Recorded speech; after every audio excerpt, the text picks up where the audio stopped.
Lots happening on the federal level, including a bunch of stuff that we just keep re-announcing, and it's like it's just happening again. A couple of provincial updates from us both. Jen on perspective from the Middle East, and I'm going to throw a total curveball at her. It involves Hitler. It's the Line Podcast.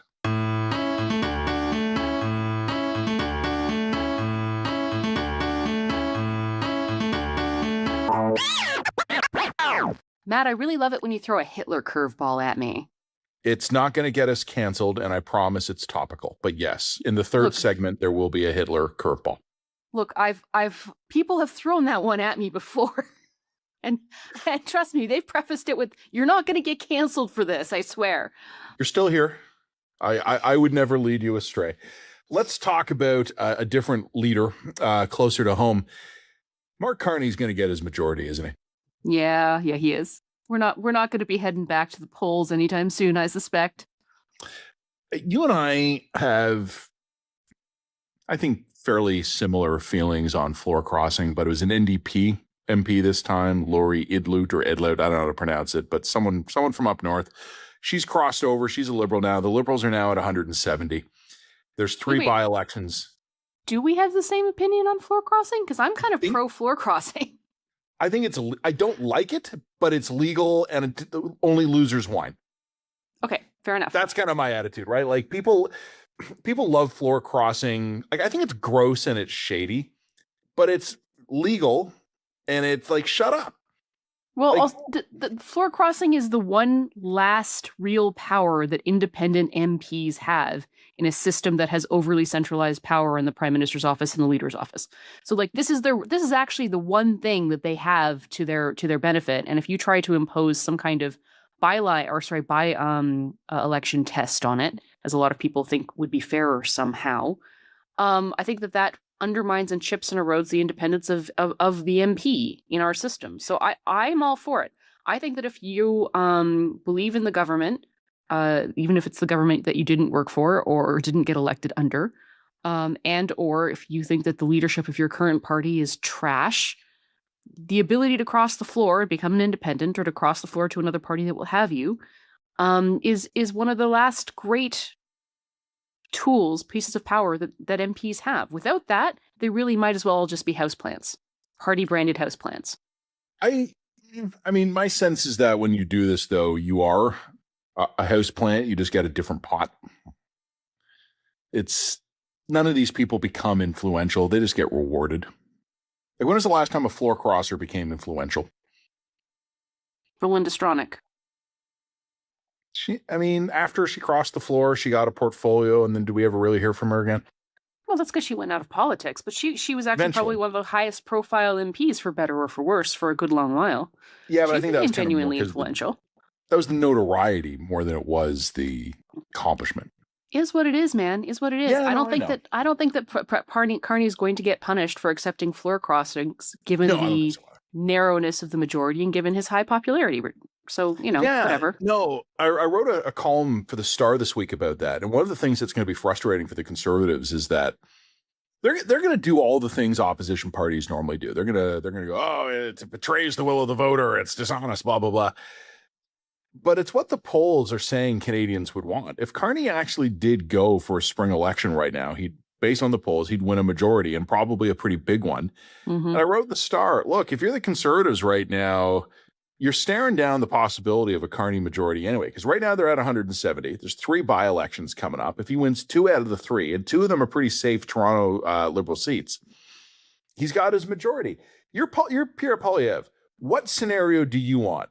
Mark Carney majority where you get to complain that it's just a fair majority because of traitorous floor crossers?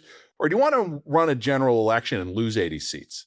And that's how he gets his majority. That's kind of his options right now. Well, that's why you don't see Pierre aggressively trying to do confidence votes now, do you? Like, there's nothing. The Conservatives could be doing what they did this time last year and trying to push confidence motions to the floor every 30 seconds. They could do that.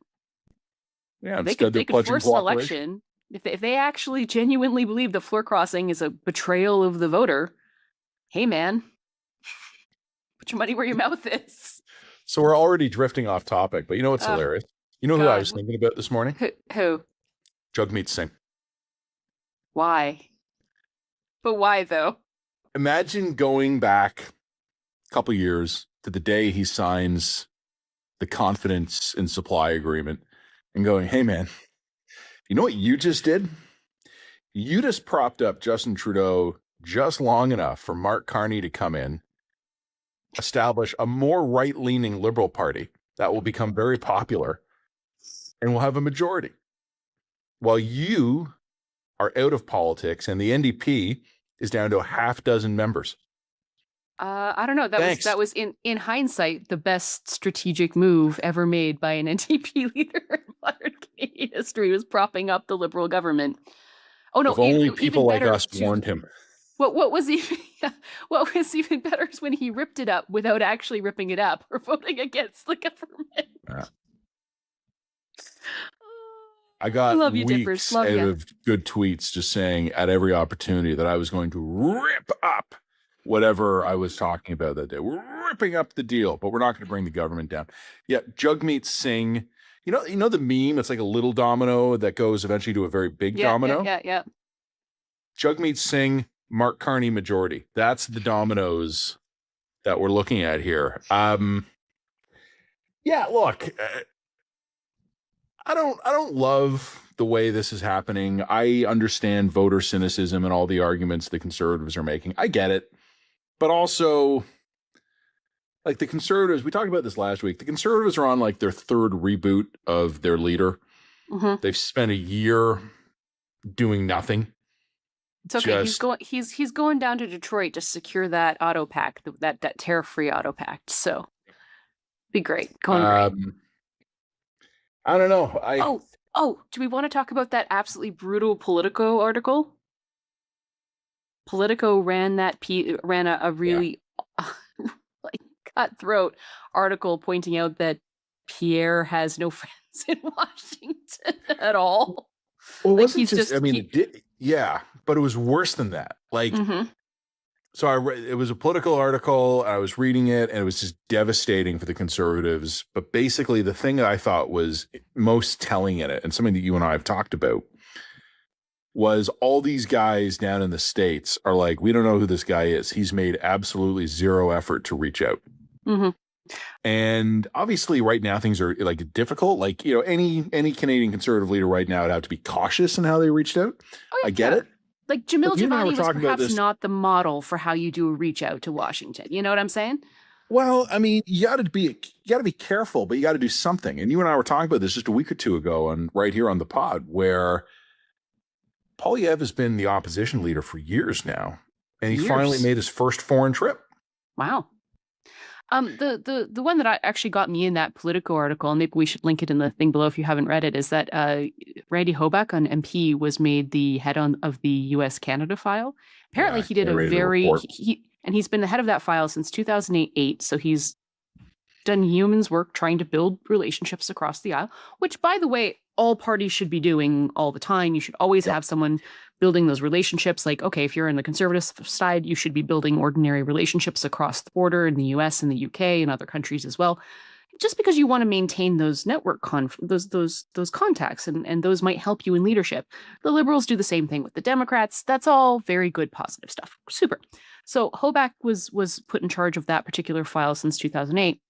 The Political article reported, and this reflects some of the stuff that we've heard as well, is that Hoback did apparently this very thorough, very thoughtful report for Poilievre about how he should be reaching across the aisle and engaging with people in the Conservative movement and the Republican movement and even in the MAGA movement.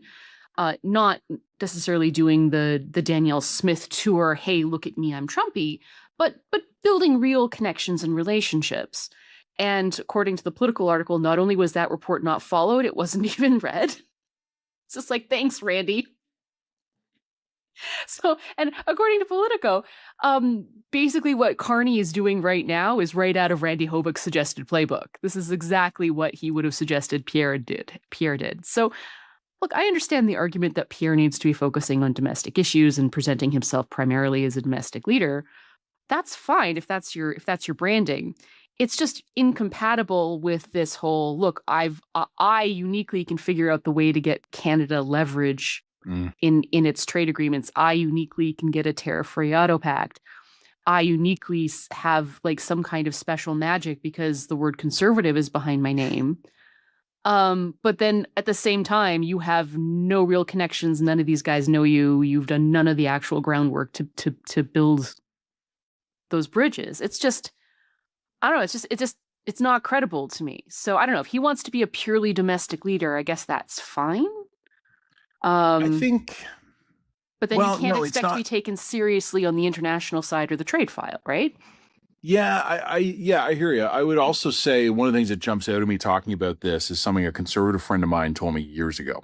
Before, like when Carney was tracking when Poilievre was tracking for 250 seats and Trudeau was like, the Liberals, how low will they go?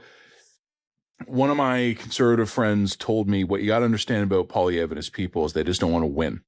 They want to win their way because like they hate the soft Toronto style Aaron O'Toole conservatism. Like they want to prove they hate you personally. Me specifically, everything right? You but they wanted to prove that the way to win as a conservative was true blue all the way. And basically, like a lot of what we saw played out in public was actually almost like a revenge fantasy of a faction of the Conservative Party that wanted not only to win, but to win their way. Mm-hmm. And ultimately, when it came right down to it, would rather lose their way than win. And, you know, very little change in the Conservative strategy in the last election. They stuck dogmatically with the plan and did well. They got a lot of votes, got a high percentage and lost. And then for the next year or so, didn't really change anything. And now we're starting to see the new Poilievre 3.0 going to Germany, going to the UK, going to the US. Something that was either his Mansbridge interview or his Paul Wells interview. I don't remember which one it was, but Poilievre saying that he had a pull-aside meeting with the prime minister and told him what he was planning. And the prime minister said, sounds great. And he was happy to help. And he provided some advice and some contacts. This is obviously a new strategy. Well, and also can I say, well, yeah, exactly. I think the strategy is actually perfectly fine and good. Yeah.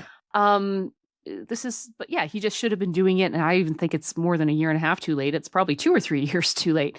Put it this way. If you as the Conservative leader are getting contacts and advice from the prime minister about your trip abroad, then you have to ask the question of what you as the Conservative leader are bringing to the table to the government. Yeah. Right? Like that would be the question here. If Poilievre wants to be taken seriously on, for example, a bipartisan CUMSA panel, he should be the one bringing the contacts to the prime minister. He should be the one saying, look, I've got all these great relationships with people in Magaland who are maybe a little bit more amenable to us. And I bring that to the table. I bring that expertise to the conversation. Instead, the information and the power, therefore, goes the other way. So, look, I don't want to necessarily harp on Poilievre again because we've gone hard on him over the last 2 weeks. So I like this strategy. This is an improvement. I'm glad he's going to do Joe Rogan. I'm glad he's going to start to reach out to some. Yeah, he is Joe Rogan. Yeah. Yeah, like this is all great. I think what the Politico article is asking, and it's a question that I would ask as well, is whether or not it's too late, right? Well, or maybe it's never too late. It's never too late to be better. So maybe it'll be great. But yeah, I mean, I think that he does also need to focus on the domestic issues, and I think you can walk and chew gum at the same time. But it is a pivot. It's a good pivot. Is it too late? I don't know. Let's talk about just purely from the strategy perspective. Then, is it too late? I don't know. As Jen says, I'll channel Dalton McGuinty. It's never too late to do the right thing. But notorious premier for doing the right thing. Too late. 170 seats is where Carney is right now. I've heard a whisper that now that it looks like he's going to get a majority, that there are a series of opposition MPs who are going to pull the plug. Not a wave, but basically people who are being leaned on by their party whips to stick around because every vote counts. It's not going to be true soon. So people who are looking to get back to their private real estate practice or move to a different level of politics, whatever, we have to remember that Nate Erskine-Smith is still a Liberal MP, but he says he intends to quit as soon as a by-election can be arranged for him to jump to provincial politics. So that's a swing. Like there's all this calculus going on. But overall, it looks like Carney's going to get 172, because right now he's at 170. He's got 3 by-elections coming up, and he's probably going to win 2 of them, and he might win the third. So is it too late for Poilievre? I don't know, but he's probably within a couple of months away from being an opposition leader for 3 years. Mm-hmm. And when the party chose him to stay on as leader just back in January, it was a minority with a very strong conservative caucus. How many conservatives by summer might look around and go, the hell with this? Carney's got his majority. I'm going to go make some money. So is it too late? I don't know. This is going to sound like wordplay, but I mean it literally. It's too early to say it's too late. It's too early to say it's too late. I was thinking more too late in the other context, and that is you only have your one chance to make a first impression. And the overwhelming impression that I think a lot of people on the Republican and the MAGA side have is loser energy. That's a hard one to climb back from. That doesn't mean that he can't resolve that, fix that, build relationships on that. But it's once you get pegged as a loser, that's a hard one to resolve. That's a hard branding problem to fix. Right? There was this big announcement this week about billions and billions for Arctic infrastructure. And $35 billion, most of it on military infrastructure, most of that to expand existing bases, some of it to establish some new smaller bases. Also, a bunch of projects being selected for the Major Projects Office for civilian infrastructure in the Arctic, roads, hydro transmission, and a port. Some of this stuff has multiple purposes, like some of the stuff is useful for military or peacetime purposes, but it's a lot of money. And everybody got very, very excited about it. And then I actually looked at some of the fine print, and this was all mostly money that had already been announced by Justin Trudeau 4 years ago. And I was just thinking about this because I've been looking at the polls. Carney's been rising for 2 months, and it's pretty much a 1-to-1 swap of conservative to liberal support. It's they go down one, liberals go up one. They go down one, liberals go up another. Maybe only 4% of the voters have actually moved, but they've been directly from the conservatives to the liberals. Mm-hmm. And I'm looking around, and Carney's approval ratings are solid. Poilievre's are not, I mean, they're not great, but they are what they are. I just don't think the country's changed that much in 12 months. Like, I'm looking around at like rising approval for the prime minister and for the country here. I'm not saying I would say it's gotten worse, but do you feel as though you're living in a country right now where the prime minister should be rewarded with a majority, a 10% approval bump, and an 8% rise in the polls? No, what's changed? But I would also say that the expectations are a problem here, Matt. If you're thinking that I was going into the last 12 months thinking my life was going to radically improve under Mark Carney, that's probably not the baseline. What's interesting about Carney is when you think about it is why is he popular at all, right? He hasn't been in Canada for a very long time. He makes sort of weird communications gaffes that demonstrate a gap between where he's been living and where he's now governing. And people just give him pass for it. He seems to really enjoy being abroad much more than he enjoys being at home governing. He really likes the Davos circuit. He seems to really like meeting with foreign leaders. And the reason why I think he gets an enormous, the reason why I think he gets a pass for that is that we as Canadians project our own desires of what we would want to be onto him. So he seems like an important guy who's being taken serious internationally.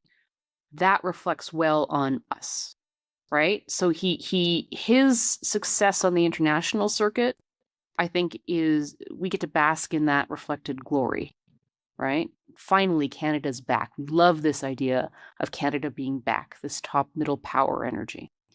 So as long as he can reflect that fantasy of our own importance back at us, he kind of gets a pass on governance. He gets a pass on stuff getting done. And I'm not saying that that's correct or fair. It almost certainly isn't. But that's what I think psychologically is happening. It's gratifying for us. I can't tell you you're wrong. Well, it's gratifying for us to see, and I mean, you see this even in his communications, right? It's gratifying for Canadians to be not embarrassed by the leader. It's gratifying for them to be received with high honor by important people around the world, right? That reflects well on us, as opposed to what we've been struggling through for the last 10 years, where it was gaffe after gaffe after gaffe, embarrassment after embarrassment after embarrassment, right? Can I pose a question to you then? And Okay. one of the things I've been cautious about doing is not talking about the former prime minister more than I have to. Right. We've Two all reasons. collectively decided to memory hole that. It's like, we don't talk about COVID no more. We don't talk about Trudeau no more. That's from a Disney movie, right? Mm-hmm, Encanto. Yeah. You're more in your Disney years with your kids than I am, but Truth. There's two reasons I don't like talking about the former guy. Prefer to keep the focus on the current guy. Also, I think the former guy had begun to draw unhealthy levels of interest and hate. And I think it's better for all of us to tap that energy down. I don't hate the former guy. I wish him nothing but happiness with his pop star girlfriend. We don't name him. He is he who shall not be named, but we don't hate him. We don't hate him. I have no personal animosity, and I wish him nothing but success. But is Carney popular because he's not the former guy? Like, was the former guy so awful and hated that, what do you call Carney? Technocrat daddy? Technocratic daddy? He shows up and is just immediately beloved because, like, in the same way that I remember years ago, embracing one of my friend's new girlfriends, not because she was great, but just because she was a lot better than the recent streak. No, I don't think that's it. I think Carney taps something deeper in the Canadian psyche. I think Canada. Okay, so Canada's always been a place where talent is sourced, right? And if you have real talent, you go elsewhere. And we all understand that that's how this country operates, right? So when you have like a Mike Myers or a famous comedian or Jim Carrey or John Candy or whatever else, they go and they make it big in America. We don't resent that, right? We just think that we accept that as the natural order of the world, right? And we're proud of them. They're hometown prodigies, right? It's that energy. Carney reflects that. Carney was an Edmonton kid who made good and shone on the world stage. And therefore, he reflects a very specific kind of Canadian mentality and maybe pathology, right? That's what he taps into. It's hometown kid made good energy. So to see him do well internationally and be taken seriously, I think this is the other one, taken seriously internationally, we all get to pin our flag on him and be proud. Right? It's just become so normal in our culture for talented people to go away and do well that it's almost like him coming back and doing well for us is doing us a favor. That's what it feels like. That's what I think he taps into. And that's why I think he will always be, quote unquote, taken more seriously than Polyev. Right? I'm not saying that this is good or bad. This is just an observation. Yeah. I'm not making no moral judgment about this mentality, right? But I think we've normalized this. There's a reason why when Carney came back, what was the first ad he did?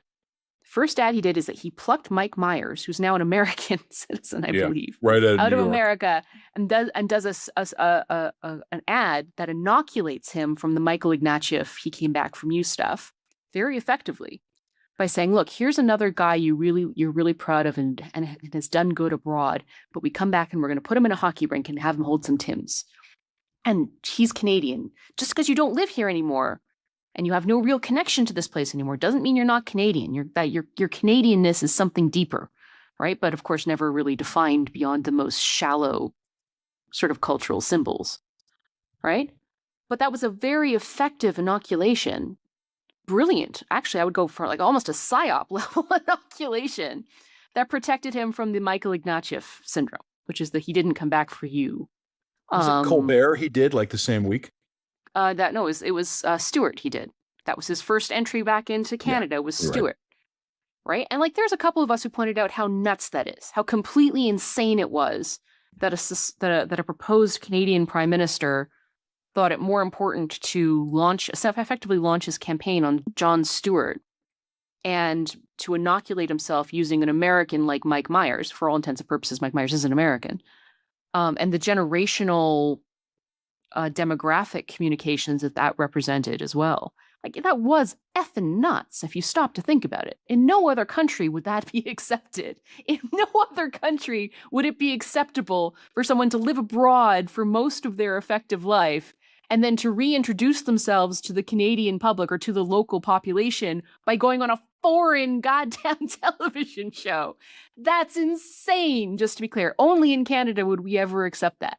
And yet not only have we not accepted that, he's tapping into something pathological in our own nature here because we love him for it. It is nuts. I mean, it's working. So I'm not making a judgment. I'm not saying this is good or bad, but it is nuts. I'm trying to think of a rebuttal of that. I'm coming up blank because it sounds just dumb enough to be true.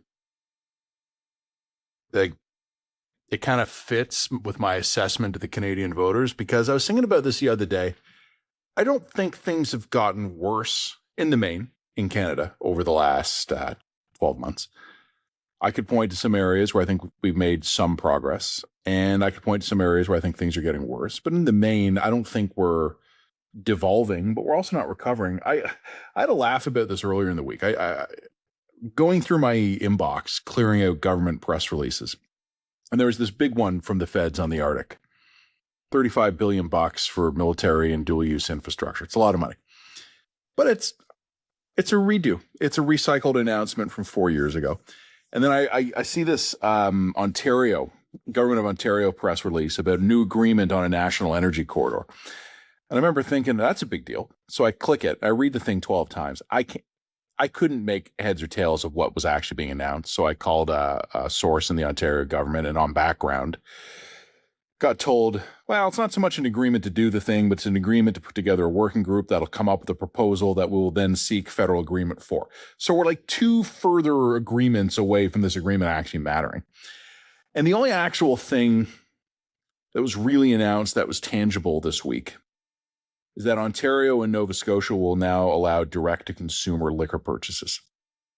So if there's a winery in Ontario that you really like and you're in Nova Scotia, you can dial them up or pop them an email and they'll ship their wine to your door in Halifax. Or if there's a microbrew in Dartmouth and I want to order a 2-4, they can ship it to me in Toronto. That's what a year of existential threat has brought us in terms of progress. Home delivery of booze from the Maritimes, but only if you're in Ontario. An agreement to come up with a proposal to then be agreed upon. And a recycled 4-year-old Arctic infrastructure announcement here. Don't forget the MOU on the pipeline, so a memorandum of understanding to maybe propose a pipeline someday. And I also understand that there's been an announcement to do something with provincial approvals, where the provincial approvals will be managed at the provincial level when they're provincial projects, which for the life of me, I cannot understand is different from the actual status quo. I have sent emails out to the federal government for them to explain to me what this announcement is and how it differs from the actual constitutional realities. Yep. And I think it might have something to do with minor tweaks to C-69. I think. But for the life of me, I have not been able to exactly figure it out. So I still have that call in. You probably saw this week, and I don't know, maybe we should save this for the second segment, but you saw that one of our military bases in the Middle East was targeted by Iran and was hit. Mm-hmm. And the government made no announcement. The Canadian military base was struck by an Iranian ballistic missile and took 11 days before anyone reported it. Just today in Ontario, the government has announced plans to basically gut freedom of information. Oh yeah, that's great. Super. We need less freedom of information. Actually, I got a fight about this with a family member, so I shouldn't say much more about it. But like I was trying to explain to them that for all of America's flaws, it actually has transparency in ways that we just don't. Like we are not a transparent society anymore. We don't have democratic transparency in terms of how our systems operate or accountability in terms of how that operates. Like our freedom of information acts are pathetic. There's what I think communications and PR staff outnumber journalists now probably 1,000 to 1. No communications gets by any level of government without literal committees of vetting that strip any bit of information that you can get to its barest nub. There's no culture of accountability. There's no culture of transparency. There's no culture of openness to such an extent that when major things happen in Canada, we often call American police and government agencies to figure out what is happening in Canada because they have more of a culture of openness and transparency about what is happening here than our own police and departments have here. And this is you cannot work in this space without knowing this to be true. The cultural difference in terms of transparency, communication, and openness is utterly egregious to the extent that you can't really function as a journalist here anymore. And just this week, Jen, just this week, I've dealt with representatives of 4 governments, 1 Canadian government and 3 foreign governments. Canadian government missed my deadline request. I had to repeatedly follow up, eventually got an answer, but it was 12 hours after I said I needed it, and I had to chase them down. The 3 foreign governments, one of them reached out to me proactively with the information I wanted because they saw a social media post of mine and someone went out of their way to say, hey, Matt, we saw you talking about this. This will be of interest to you. Didn't even need to ask. I woke up to an email from a foreign government offering me useful information. The other 2 examples, I did reach out to representatives of 2 different friendly but foreign governments. One of them got back to me in under 5 minutes with a simple yes, no. The other one was more complicated. I needed a statement on a more controversial matter. 26 minutes. I had a statement for attribution. So what I think people maybe who aren't in the system and don't see it the way we see it don't understand about what's happened to the Canadian government is that if you understand that communication is the basic sinew of any kind of governance system, there is no communication. Yeah. That is completely atrophied. There's no communication. And for a long time, I thought it was just personal. Like it was just the communication had collapsed between the journalist class and the government class. But after, for example, what we saw in the inquiry during the trucker convoy, what it became really clear is like, no, this is institutional. They just can't even talk to each other. They don't talk to each other, much less us. So the absolute atrophying of functional governance has collapsed under the lack of communication model and just the culture of closedness and lack of transparency. And like as journalists, look, we always find ways around. There's always someone who will talk to you. We have to charm people, and we're not charming. Well, I've gotten better at it. But no, I mean, like there's always ways around. There's always ways around of people getting information. You can't shut us out. But it means that the sources of information that we rely on are less official, less guarded, less vetted, right? And also we rely more and more on commentary. Do you know why we have to rely more and more on commentary, Matt? Like Canadian... no news. Because there's no goddamn news and nobody answers questions. Like it's the entire system is completely atrophied. Top down. It's wild. You take all this you take all of this, Jen, and you put it together, and you know what it screams to me? Carney majority. Oh yeah, because I've got so much faith that the Conservatives are going to fix this one. I mean, I have no faith, but like I don't know. Like this is the problem: is that like my options are like the continued atrophy of the Canadian state, Or the continued atrophy of the Canadian state. Or the continued atrophy of the Canadian state on top of a guy who wants to defund the CBC. Great. Super. Amazing. You know what, Jen? It's time for you and I to raise the mood, to cheer things up a bit, to break the tension. Let's go talk about the Middle East after the break. Awesome. Like and subscribe, www.readtheline.ca. Jen and I were just having a laugh in the break there. Welcome back. Second segment of the Line podcast. We were just having a laugh. It was, I was refreshing my Coke Zero. Apparently I've reached that stage of middle age. Where we were talking just about like retirement, for lack of a better term, like places to live, places to go. Friends of ours, of mine, recently sold a business and moved. And then Jen, you brought up kind of jokingly that you used to live in the Middle East, and we were going to talk about Iran. Can you just for a minute just run through to people when and why did you live in the Middle East? Oh, I lived in Abu Dhabi, so Gulf states. When was this? 2008. So 2 years. I was there for 2 years, and then I came back to Alberta in 2010. So what would have been like 2007, 2008, 2009, 2010, thereabouts. So I wasn't there for a huge amount of time. Really interesting experience. Really cool to be able to live in another part of the world. And also what people don't realize about the Gulf states as well is when you're living there, you are a very short flight away from a whole bunch of places that are very inaccessible from Canada. So, I mean, I got to visit Moscow and St. Petersburg and Thailand and all sorts of cool places. Never got to India. Wish I'd gotten to India. We used to go camping out in Oman. We used to do sort of the place that's right at the giant pointed point of the Strait of Hormuz, which is now in the area. We used to go camping up there all the time. It was great. Ras Al Khaimah, we used to drive through there. So really had a really interesting time in my life at that particular. I mean, I was in my early 20s, we were free. We were partying in Dubai. We were partying in Abu Dhabi. We were like, making a mess in these little expat communities that were all very cloistered. And you couldn't drink in the UAE except in the hotels. So the hotels became these little party compounds, and all the Westerners would pile in. And anyway, it got pretty messy, especially around Brits. But I had a great time. Good fun. Was there for a couple of years. Wouldn't necessarily describe this as like the defining journalistic training of my life. I could get into that. Was not exactly the most valuable employee, but was this a young Jen Gerson's oat sowing stage? Yeah, exactly. I confined it to the Middle East. Yes, because one does. All the Western girls head to the Middle East to just blow off steam. Increasingly they do. Dubai became a whole thing.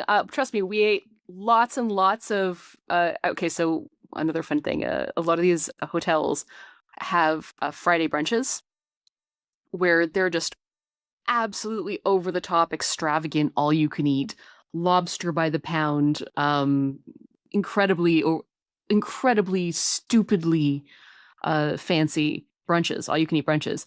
And you'd go out with the Brits and you'd pay a couple $100 dirham, and you'd eat and you'd drink all day. It was just complete debauched nonsense. And there were I remember all kinds of terrible stories about like Western Brits having these debauched brunches on Friday and like winding up getting arrested because they wound up having sex on the beach and things like that. Like we were menaces. I mean, I never had sex. I was never arrested for having sex on the beach, but we were menaces. I like how you kept revising your statement as you went there. I was never arrested. I never caught.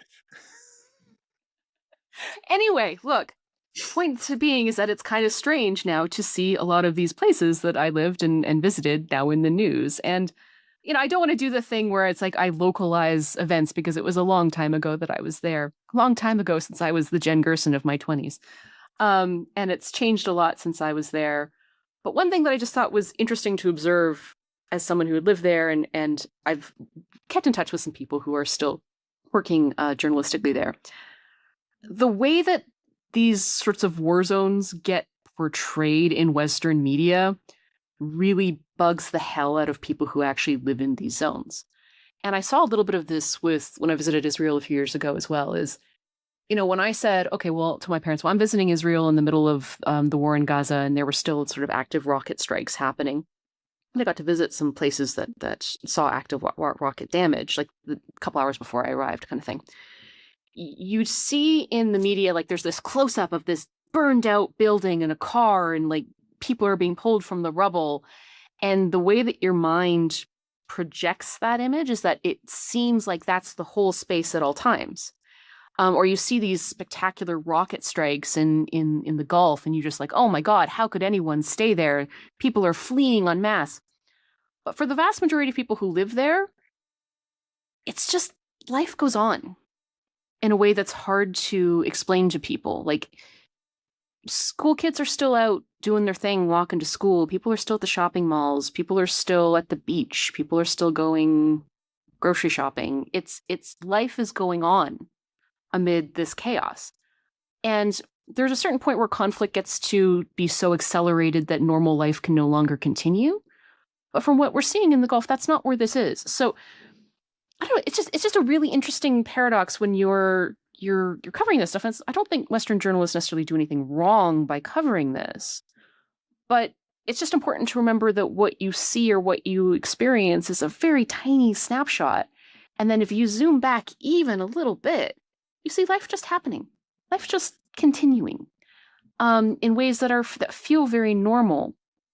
And if you haven't had that surreal experience where like, yeah, I'm technically in a war zone, but I need to go pick up, a Slurpee from 7-Eleven. You know what I mean? Or I need to go pick up a chicken. It's a very surreal experience, but not one that I think is conveyed very effectively to the West because we have so little experience with conflict in the West. Right? I've never lived in the region, but I've traveled through it, and the first time I ever heard artillery fire that was not at like a proving ground, like it was actually like hostile fire, I was sitting on a patio eating pancakes.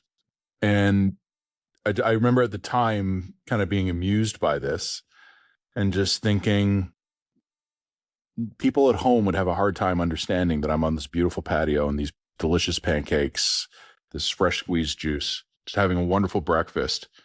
And I'm just hearing the ripping zipper sound of artillery. Or I'm on the beach just suntanning because it's March and the weather's great. And like, oh my gosh, there's a Shahed drone. Cool. Grab the phone, whatever. And then people just go back to hanging out on the beach. Right?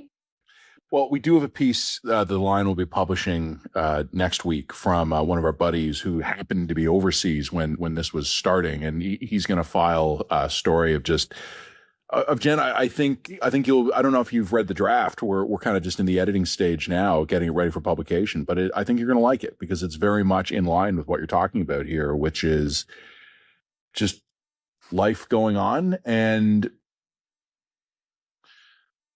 doesn't go on for everybody because people have been killed. And of course, people are going to be killed. And also the marine traffic blockage in the Strait of Hormuz is fascinating. And that has major ripple effects. So I'm not saying like, hey, what's happening in Iran doesn't matter. Of course it matters enormously, and people have been killed, and of course there's been terror and violence in Iran and in the rest of the Gulf states as well.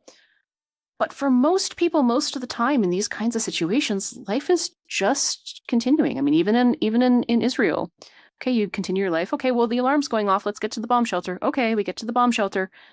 Cool, we're done now. I still have to pick up my chicken. And it's like I said, there is a point at which conflict escalates to a point where that ceases, where things start to really break down and that ceases to be normal. But that's not where we are in the conflict right now in the Middle East. And I really wonder how much of that is portrayed in Western media. I think there's something, I don't remember if I wrote about this or not, but all of us are going through a process of our expectations being adjusted. And a couple of years ago, I was walking the dog, and it was a nice day. It was April or May. It wasn't like full spring yet, but it was in Toronto. It was at the time where it was warm enough that if you step outside without a jacket, it still feels like a relief. And I was walking the dog, and it was a beautiful day, clear blue Toronto sky. And I had this vague sense, and I couldn't really define it at first, that the sky was wrong. The light didn't seem quite right, and the sun was up, and the blue sky was gorgeous and blue, not a cloud in the sky, but it wasn't very bright. And I couldn't figure it out. And it took me about an hour to realize that one of the California wildfire plumes had gone right over Toronto that day. And the reason the sun looked wrong was because of the smoke. Mm-hmm. And then in the couple of summers since, there have been days where you can't really go outside because the Western Canadian smoke has been so atrocious, even for me in Southern Ontario. You can't go outside. It's like you go outside and it feels like you're at a campfire where you're burning garbage. And that's something we're getting used to. A couple of days ago here in Toronto, in my neighborhood, the internet went out for about an hour. I think like a construction crew cut a cable or some bullshit. And I'm at the point where the internet goes out. I'm thinking, well, it's either a construction crew cutting a cable or it's a cyber attack. And it's just you imagine going back in time and telling Jen Gerson of 10 years ago. We're not going all the way back to that wild lobster munching party girl of her 20s, but let's go back to the responsible, established, early 30s something professional Jen Gerson. Tell her the shit you have lived through and covered. Oh, I just forget. No, I can't. It's all memory hold now. I've put it. I'll help you write a list. Go back in time, take yourself out for a drink, so I can keep myself and go. sane. Emergencies Act being invoked, plague, series of wars, multiple shots fired at sitting presidents, or presidential candidates, and you start like Russia invading Europe. But it's not like I've been at the center of most of that. Like most of the, I mean, we were all at the center of COVID. You know, if the separatism stuff in Alberta happens, I'm going to be at the center of that. But I mean, it's not like you personally or I personally have been on the front edge of history for every single one of those events. No, but we're no longer. Let me put it this way. This is a really grim question to ask. Without telling me the whole story, how did you find out about 9/11? Oh, we were talking about it. I remember I was in BC, so I was in the West Coast, 3 hours behind, and I heard my mom talking about what was going on as she was listening to the radio and doing her makeup. For me, being in the right time zone, I was getting ready for class, and I missed the first one, but caught the second one live. Mm-hmm. And the sense of shock I felt, something I could remember to this day, like the world had been turned upside down. If I woke up today and saw that happening in New York, I'd be surprised, but I wouldn't be shocked. Yeah, we've become increasingly desensitized. I mean, even I would say the war in Iran has been so disequilibrating, especially as someone who lived through the buildup to the war in Iraq. Yeah. I mean, I remember living in the Middle East, and they were concerned then that like stuff could go down with Iran. That was always a possibility. People were always kind of psychologically prepared for that, and we knew that the Strait of Hormuz was going to be a potential issue. Like we knew that even back then when I was living there. Of course, nothing happened when I was living there. Seems to have caught the White House by surprise. Well, there you go. So it's an interesting degree, but I got to be honest with you, I feel sort of unmoored by the stuff in Iran. Like I'm not. It's just so crazy. All the crazies kept coming at us so fast that it's hard to get a handle on it emotionally, maybe is the way of putting it. I think I've written about this before, and certainly you'll understand this. It is now routine for news stories. Again, let's go back 10 years. You and I both at the time would have been at the National Post. A news story that would have brought the newsroom to a halt. And you were at the Calgary Bureau, but I was at the downtown office. Mm-hmm. We had big TVs kind of in the middle of the room, and sometimes if it was a big enough story, we'd go and stand around them. The kind of story then that would have brought us all to stand around the big TVs today, I'm not convinced would be covered. Well, on the plus side also, there's no more newsrooms, so let's not even worry about it. Everything's going great. Anyway, that's all I have to say about that. I just wanted to make my case for many of the colleagues that I have who are still in the Gulf states. I've seen them. They're frustrated by this because all they see in the Western media is tourists panicked, stranded, war going off, blah, blah, and it gives a slightly wrong impression of the reality of life there right now, which is, yes, there are dangers. Yes, people are getting shot at. People are dying. Of course they are. But for most people, most of the time, life is pretty normal. Life is continuing on. It's just this added degree of risk and concern. And it's a hard thing to convey if you're living in the West and you don't have experience in some of these places, or you don't have an experience in a war zone. It's hard to understand how your perception of war zones is altered by the way that they're covered. So anyway, that's just all I wanted to add to that. If any of them want to write for us or pop on the line, we have to figure out the time zones, but yeah, that's that. I'm sure I will reach out to some of them and see if they do. Cool. All right, we're going to come back in a minute, and as promised, I'm going to throw a curveball at Jen. We're talking Hitler. This is the Lime Podcast. All right. Hitler, hit me, Hitler. So, well, that's no, that one's getting struck from the record. That hit me, Hitler will be a GIF real quick.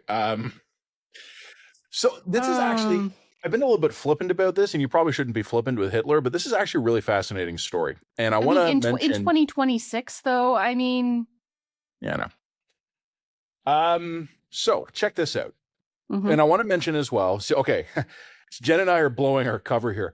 We took a break after the second segment, and then we had some errands to run, so we've reconvened, and we both got drinks. Great. A municipal politician in Ontario resigned with a weird statement this week. Okay. The statement was basically, "Hello, I do not wish to be a distraction from." Oh, you got a redhead behind you there. Yeah. Hello, I do not wish to be a distraction from the good work being done. Many years ago, I purchased a historical artifact that will. I think we're seeing where Hitler's coming into this. Okay. It's a signed copy of Mein Kampf. Ooh, yeah. So I actually want to talk about that for a minute. Okay. The initial reporting was that it was simply a copy of Mein Kampf. Okay. I have a copy of Mein Kampf. It was one of my assigned university readings. I read it in third year. It's, I don't know exactly where it is, but it would be on a shelf somewhere. It was unreadable dreck. Would I get in trouble for having a university era reader of Mein Kampf? No, because I think that the context and the provenance matters, right? I agree. Right? It's not like you didn't seek that out during your goth phase. You know what I'm saying? Like, yeah, that was assigned reading during a university course, presumably on World War II. I think that is an appropriate context in which to have that particular bit of reading. Okay. Here's the fun question. I'm not going to tell people what it is, but there is a historical artifact I've been wanting to buy. Okay. It would cost somewhere between $5,000 and $10,000. Are we sure we want to have this one on record here, Matt? Oh, I'm not going to tell people what it is. I actually promised people it would not be controversial, but I don't want to tell people what it is because I don't want them to buy it. Oh. It's a historical artifact and it would cost between $5,000 and $10,000 US. I have never seen the opportunity to pull the trigger and spend $10,000 US on an artifact that I would frame and hang in my office. Maybe one day if the money train gets parked in front of my house, maybe I will.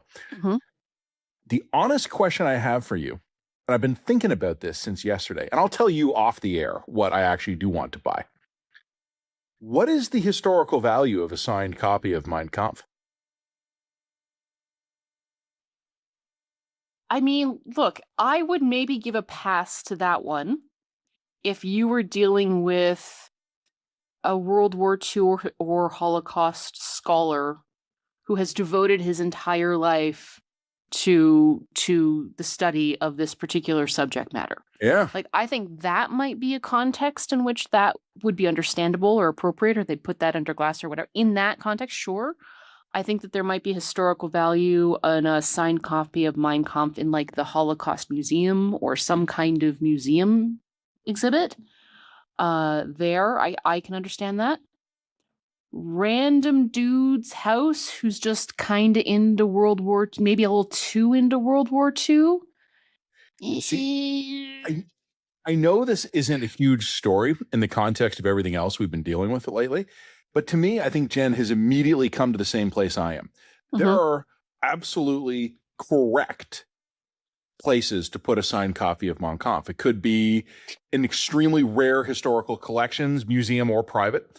Mhm. It could be memorials, museums, exhibits, academic institutions. And then I think there certainly are inappropriate contexts to put it, like dude with weird Nazi fetish who has much stuff in shrines. I just think there's a really interesting middle ground. If someone offered me a chance to buy a signed copy of Mein Kampf, I wouldn't. It would creep me out. I think that for most people who are in the healthy, sane, good discernment space, I think that would be like a maybe not. But if Maybe someone, not. here's a fun one. Does this person have like a history of signed historical books generally? Apparently, yes. Okay. And that's the nuance I was going to throw in there. What if, Jen, you are a rare book collector? You're not a trained historian, but you collect rare books. Signed copy of Mein Kampf. I would like to see what the other rare books are. I would like to see what the other rare books are. If we have a copy wide Mein Kampf, second, third, fourth, and fifth printings. Like if I see a 20 or 30 genuinely historically significant books like Hemingway or Mark Twain or whatever, like those types of signed books, okay, we're getting closer to something that may be acceptable in context. But what other signed books? What's the list of signed books, Bob? What's the list of signed books? She said, the goose meme coming out like. Because I'm historically trained, I have an extreme negative response to the destruction of historical assets. I want everything preserved. I have this weird archivist instinct that if someone has a signed copy of Mein Kampf, that should be preserved. But I just maybe don't not know. in your basement. That's the thing. I don't know if it should be privately held. And I think in my mind, I can come up with a scenario where someone could own a signed copy of Mein Kampf that I would not find objectionable, but it wouldn't be easy. It would be something like, you wouldn't believe the books I've collected over the years. And if you have a history of, okay, I'm just for real fetish or a real yen for getting signed copy of historically significant books, cool, maybe. But I'm hoping Mein Kampf wasn't the first of those books that you collected. Like, Yeah, we should be on like the 20th to the 30th book before you hit the Mein Kampf conversation. I just thought it was fascinating because my immediate gut reaction was, whoa, immediately followed by, well, and then I kind of drifted back to whoa. The pendulum was going side to side. Just saying, I would like to see a full collection of his historical books. Because if you can put Mein Kampf in a context that is understandable in that context, okay. But what other historical books do you have? It's just, it's just really interesting because there is a market, not for Nazi. I mean, there is a Nazi market, but I meant specifically a Nazi memorabilia market. And like I just meant more. There is an entire thriving market out there for any document signed by historically relevant figures. It could be a telegram, it could be a memo, a birthday card. And if I go into your weird little basement and it is covered head to toe with weird little historical memorabilia, maybe in that context, a Hitler memorabilia would be understandable to me. Yeah. Right? But if it's like, hey, I'm a collector of rare books and like this is the only rare book that I have, that is a weird one to start with. Presuming it was started with that one. A record signed by all four Beatles, a Babe Ruth rookie card, and an autographed Mein Kampf. I maybe I don't know. All right. This concludes the Hitler content of the podcast. I do want to throw a breaking news item at you right now, though. Okay. The only reason we can even talk about this is because we took a break. And this happened while we were on the break. Coming up tomorrow in Toronto, my hometown, is the scheduled Al-Quds March or Al-Quds Rally. This is an annual event that was created by the recently departed Ayatollah, was it his predecessor? I don't know. An Ayatollah created this to protest Israel And, look, this is going to be one of those things where you're never going to have an agreement everybody agrees on. But people are going, no, it's not about Israel. It's about Palestinian solidarity. No, it's not. No, the historical roots are basically Israel out of the whole of Jerusalem. That's where it comes from. Look, I'm just saying, like, nobody was tolerating Al-Quds Day marches in the Gulf. That's. I'll just put that out there. Given what has happened recently in Toronto, 3 synagogues have been hit by gunfire in the last week. The U.S. consulate was hit by gunfire this week, and I couldn't help but notice, and I know quite a few of my Jewish friends also couldn't help but notice, that the police and political leadership took that a fuck of a lot more seriously than they took the synagogues getting hit by gunfire. I had a lunch downtown in Toronto this week, and University Avenue, Jen, where the consulate is, was blocked. Like after the U.S. consulate was hit. Looks like Canadian officialdom takes hitting an American diplomatic target a lot more seriously than hitting a Canadian Jewish target. Ain't that interesting? This rally has been planned. And then the police have been announcing that they had a plan. I wanted to die inside and leave the country when I saw the Toronto police chief go out of his way to make a point that the law will be enforced that's this weekend. For starters, that's great. Well, we're doing that now. That's good. That's good. Mm-hmm. Mm-hmm. It's one of those things where if you have to mention it, about half an hour maybe ago, your expectations were the problem here. Maybe they might have been. Maybe the expectation that the law would be enforced was an unrealistic one in Canada in 2026. Imagine the fire chief calling a press conference and going out there and going, today, any fires in the city of Toronto, we're going to put them out. Thanks. I will now take questions. Mm-hmm. Half an hour ago, while we were on our break from recording, Doug Ford, Premier of Ontario, released a video at about 3:00 on a Friday afternoon, Eastern, local time, saying that he is seeking an emergency injunction to shut the rally down. 3:00 on a fucking Friday for an annual event. Do you get the feeling that Doug doesn't actually think this injunction will go through? What are we doing? This is so classic. If he gets the injunction, he's a hero. If he doesn't, he tried. Do you know what I also think is very interesting is that I think the consulate shooting has potentially changed the calculus on a lot of this stuff for people. Yeah, because the Americans can push back in the way Toronto's terrorized Jews can't. That's right. And also, I imagine that Americans who just had their consulate in Toronto shot up would maybe not take the idea of an Al-Quds Day march. I don't think that would be unnoticed in the current political environment. Like things aren't really normal between America and Canada right now. And I have the sense that America is paying closer attention to us than it might normally be doing. So, add some consulate shootings to that. An annual event. If all it took for Canada to decide to start enforcing the law was America paying attention, I'll take it. Look, are there free speech and protest implications that you want to talk about when it comes to canceling or getting an emergency injunction against a march here? Because, I still have some slight libertarian soul. It's dying inside quickly, but I know that we have lots of friends at the line who would say, look, I understand that Al-Quds Day march is the big bad, but people do have a right to march. You know what? I don't want to sidestep your question because it's a good question, but I'm going to answer it a little bit differently. Mm-hmm.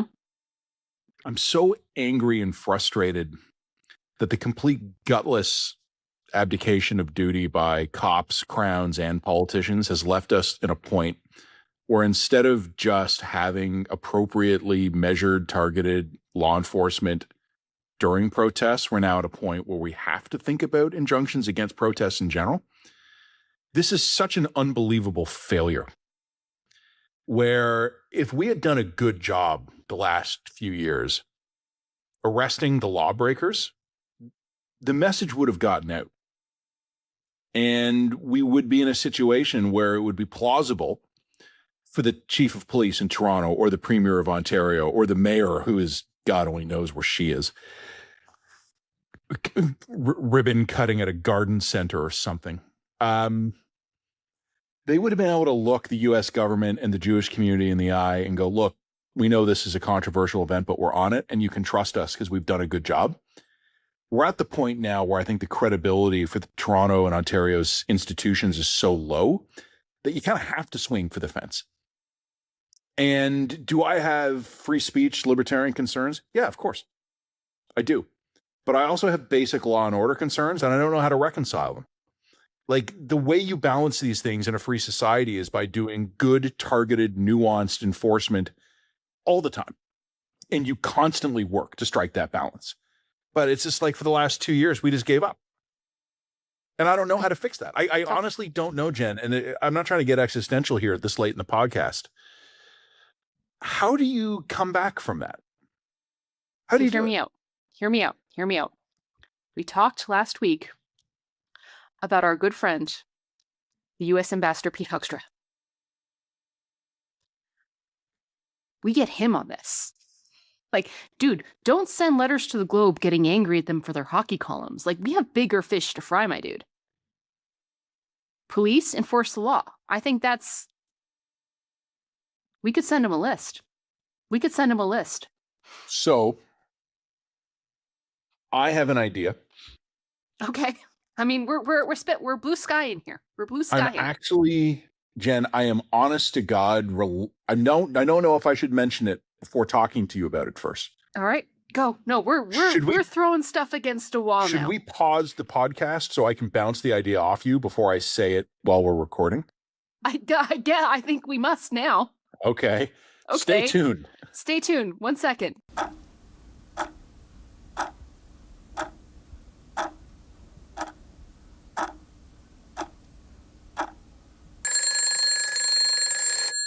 Okay, Jen says I should say the thing. Say the thing. This is not something I'm suggesting or endorsing. No. And I don't want to get blamed for it if it happens. We're going to do this in the rubrics of the rules, but the rules of Canadian discourse. So we're gonna say the thing, but we don't really mean it. Let me phrase it this way.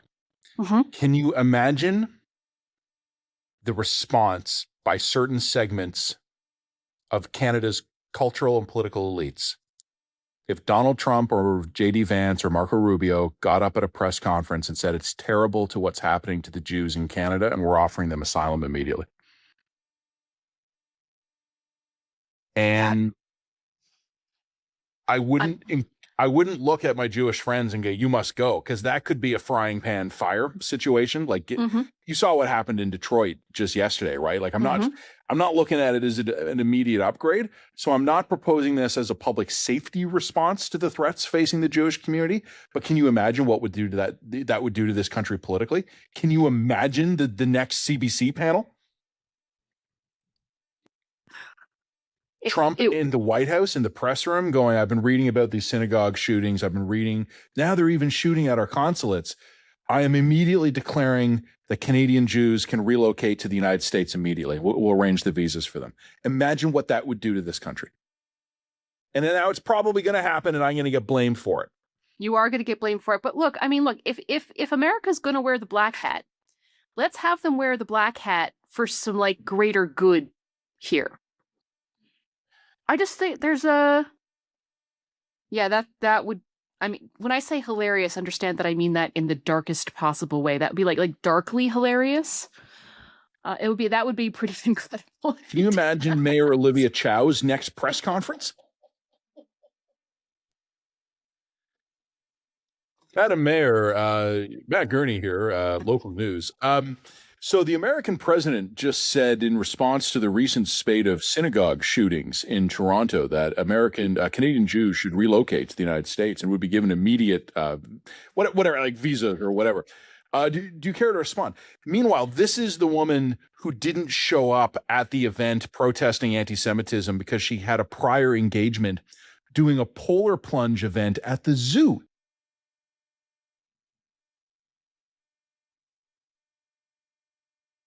I don't Again, I'm not saying I think Jews are safer in the US than they are in Canada. There's an argument you can make that they're less safe. But if purely from a perspective of rat fuckery, I don't hate it. I don't hate this idea. I don't hate this idea as much as I probably should. I remember I guess it was around the time Trump won his second term that you and I were talking about how to like make maximum use of it.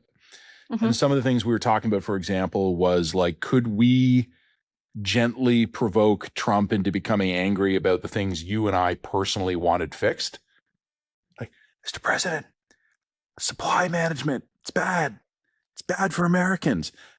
Like, it kind of manipulate the president into accomplishing the foreign policy things, the domestic policy things that we want done in this country. I don't like this idea at all. But I'm saying there is obviously an element in the U.S. administration that does not like Canada. You saw that Politico piece a couple of days ago, right? Yeah, they hate us. They hate us. They hate us personally. They hate us. They hate us. I mean, don't get me wrong, Matt. Sometimes I hate Canada too, but I have to live here, okay? Yeah. So I don't know what their excuse is. No, look, I think that there is sometimes a role to be played for the villain. Just embrace villainy and say the thing that needs to be said and do the thing that needs to be done. I just wish the Americans were a bit more credible. Well, and strategic about it. Right? You right. Is it really the auto pact that you want to destroy, or do you want to actually take targeted hits at your neighbor for the ways that they've genuinely gone astray, and force a degree of course correction on some things, right? Getting into fights at the chambers of commerce, that's not serving any interests. Destroying the auto pact scenario, nobody's benefiting from that in the long run. But forcing us to increase our military spending? Maybe forcing us or giving us a reason to get rid of supply management? Maybe forcing us to rethink some of our absolutely self-destructive, catastrophic digital policies like C11 and C18? Giving us a kick in the ass to actually secure the Jewish community? Yeah, giving us a little bit of a kick in the ass on some of this stuff? This is where we've left our flanks extremely vulnerable as a result of our own. We did this to ourselves. And if you hate Canada and you think we're a bunch of woke assholes run by the Chi-Coms, fine. Here's a plate of things. Go after this. Right? No, it would be hilarious. It would be absolutely hysterically funny if you did that. One of the fascinating things, and this is something Jen and I have talked about privately, and we've probably talked about it publicly as well, was how much more dangerous these guys would be if they were competent. Like, if they really do hate us, and I think they do, and if they really wanted to cause some pain, and I think they do, and if they thought about what the actual pressure points are in this country, they'd crack us open like an egg. They just don't know us that well. And most of what they've done has had the opposite effect of actually causing a rally around the flag effect. Well, let's stop the podcast there before we use any more ideas. Oh, I wasn't going to say anything else. But no, there are things they could do that would actually hurt us. Canada is united and strong, and we have a functional state and a good communication system, and everyone's fine and happy here. Especially we the are Jews. Being treated very well.